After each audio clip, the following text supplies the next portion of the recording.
ke ladang menanam jati. Jati tumbuh dan menjulang. Jadilah sahabat yang sejati di kala susah maupun senang. Halo teman-teman semua. Perkenalkan, nama saya adalah Gema Galgania Semirazue. Akrab dipanggil Gema. Saya berasal dari SMP Negeri 2 Bajawa, Kabupaten Ngada, Flores, Nusa Tenggara Timur.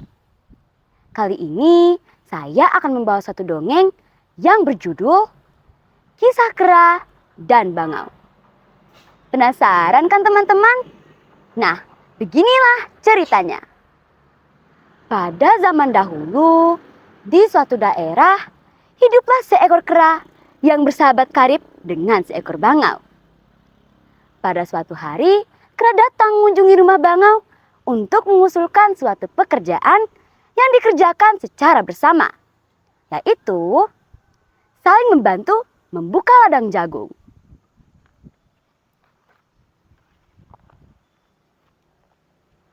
Bangau sahabatku, aku datang ke sini untuk mengusulkan suatu pekerjaan yang dikerjakan secara bersama-sama. Nah, nanti pada hari pertama kita akan bekerja di ladangku. Lalu pada hari berikutnya kita akan bekerja di ladangmu.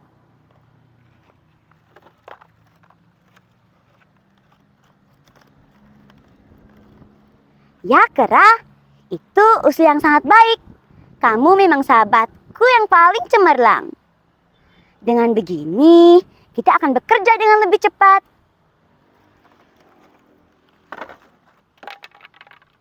Keesokan harinya, mereka pun mulai bekerja sesuai dengan kesepakatan mereka. Hingga kedua ladang itu siap untuk ditanami jagung. Namun setelah hujan turun, kera tidak mempunyai bibit jagung sama sekali. Maka pergilah ia ke rumah si bangau untuk meminta sedikit bibit jagung. Bangau pun merasa iba dan memberikan bibit jagung itu kepada si kera. Namun anehnya, kera tidak menanami ladangnya dengan bibit jagung itu. Melainkan ia makan semua. 2 bulan kemudian, kera mengetahui ternyata semua jagung yang ada di ladang kepunyaan bangau tumbuh subur dan segar semuanya. Kera pun mulai merencanakan perbuatan jahatnya. 2 hari setelah itu, kera datang mengunjungi rumah bangau untuk melaksanakan suatu upacara syukuran hasil panen. Bangau pun menyambut dengan gembira si kera dan menyetujui permintaan si kera. Namun sebelum acara itu dilaksanakan, kera mengusulkan agar dilakukan dulu upacara mencari kutu.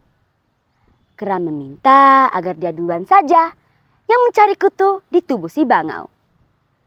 Sebagai sahabat dan tuan rumah yang sangat menghormati tamunya, lagi-lagi dengan polosnya, bangau menerima permintaan tersebut. Nah, acara mencari kutu pun dimulai. Tenang ya kawan, jangan bergerak. Aku akan mencari kutu di tubuh dan sayapmu sekarang. Namun, bukan kutu yang dicari oleh bangau, oleh kera.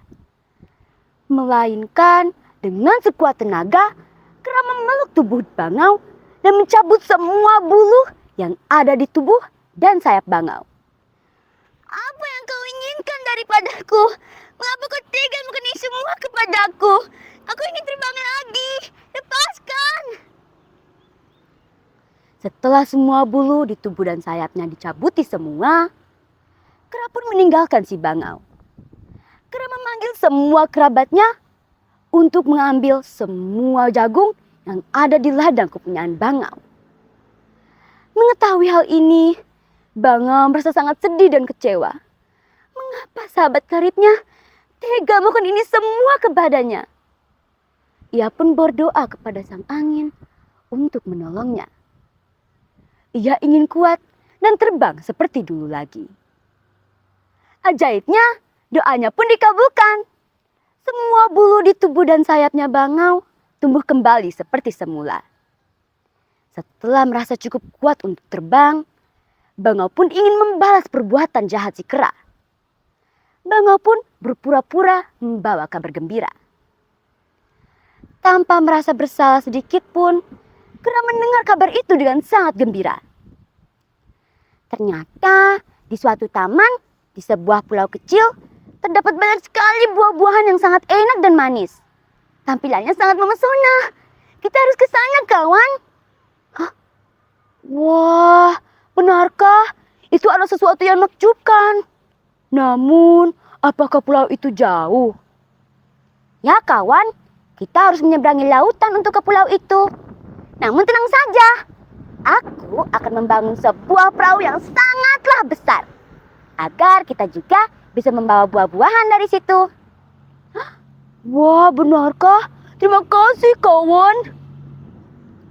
Kera pun percaya karena bangau adalah seorang yang setia dan jujur kepadanya. Saat berusaha berbicara dan meyakinkan si kera, bangau pun kembali ke rumahnya untuk membangun sebuah perahu yang sangat besar terbuat dari tanah liat. Keesokan harinya, perahu itu sudah berada di tepi pantai. Mereka pun bergegas menaiki perahu itu. Bangaulah yang menjadi juru kemudinya. Sambil mendayung, mereka bercerita dan bersenda gurau dengan gembira. Setelah matahari terbit, perahu itu sudah sangat jauh dari daratan. Wah, pulau itu adalah tujuan kita, kawan. Wah, benarkah? Itu adalah sesuatu yang menakjubkan. Kera pun sangat bergembira karena pulau itu benar-benar ada. Namun, dalam kegembiraan berlayar tersebut, kera tak menyadari bahwa alas perahu yang terbuat dari tanah liat perlahan-lahan mulai hancur karena terkikis oleh air laut. Perlahan-lahan, perahu itu pun mulai tenggelam. Oh, tolong aku, kawan. Aku tidak bisa berenang. Tolong. Selamatkanlah dirimu sendiri. Aku tidak akan menyelamatkanmu. Ini adalah pembalasanku yang harus kau terima. Bangau pun pergi jauh meninggalkan tempat itu. Namun dalam perjalanan pulangnya, Bangau merasa tak tega melihat kawannya menderita. Apalagi mati tenggelam ke dasar lautan. Bangau yang baik hati itu dengan cepat kembali ke tempat itu dan menyelamatkan si kera. Ia pun membawa si kera ke tepi pantai.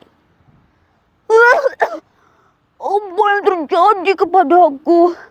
Apakah aku masih hidup?